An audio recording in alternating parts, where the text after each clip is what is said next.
Thank you very much, Mr. Chair. We have a duty. We have a duty to make sure that no one in the City of Toronto lives in squalor. That's an absolute minimum requirement that every member of this council and every member of the public service has to meet, and if we don't meet, we're failing in our duties and our responsibilities.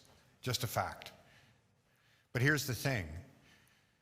We have heard evidence from deputants, both here and at the Tenant Issues Committee, of buildings that have had outstanding property orders overlapping one after the other for as long as 4 decades.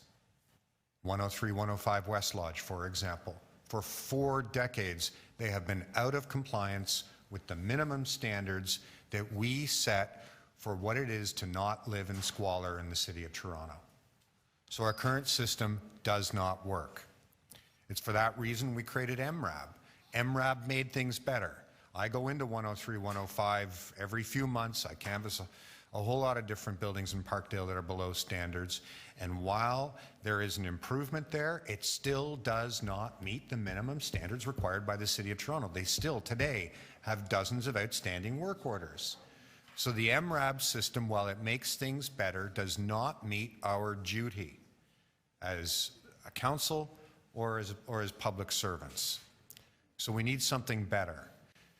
Deputant after deputant from the industry told us, go after those bad guys, go after them harder, hit them harder, hit them harder, hit them harder. I heard that from you, from all of you.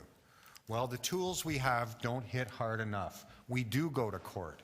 We do the work ourselves and then bill it onto their property taxes. It's not enough. What will make the difference is if we have a license system where falling out of compliance with the license opens up the landlord to a new penalty. That's the administrative penalty that Councillor Davis was talking about. It gives us a new tool when obviously the tools that we have don't work. Now, some in the industry have said this catches all the good guys as well as the bad guys.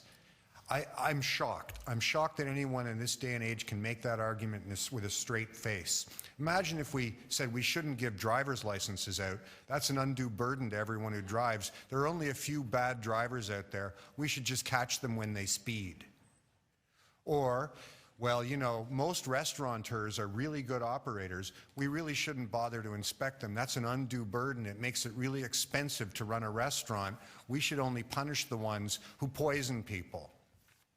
That's not the approach we have to take as a government. That's not our duty as regulators. It's not the duty of city staff. Our duty is to set a minimum standard and ensure that everyone meets it. And yes, that does create a regulatory burden on those people who, by their own inclination, might have met the standards. But you don't hear them saying, well, we resent that we have to meet the fire code and the building code. We resent that we have to meet the requirements of the Public Health Promotion Act. These are all things that impose costs on landlords. I would certainly hope I would never hear this array of landlords argue against the regulatory burden of having to meet those standards. There are minimum requirements, including habitability, that we must make everyone meet. That's our duty. Now, Council has a funny dynamic. We're about 1/3 of the way through. And when a difficult issue comes at this point, we have a decision to make. Do we push as fast as we can and as hard as we can so that we can get the consultation, the bylaw regulation written, put it through council, and then get it administratively implemented by the end of term?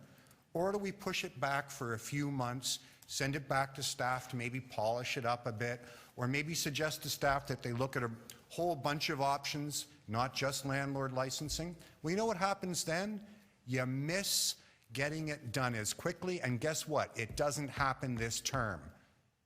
If you don't have the staff report with a bylaw in front of council by the midterm, you do not get it done in this term of office. Any effort to vote for delay or sending it back to staff or looking at other options, members, is a deliberate effort to make sure it doesn't happen this term, and I'm going to be watching how you vote. We won't be fooled. Kidding.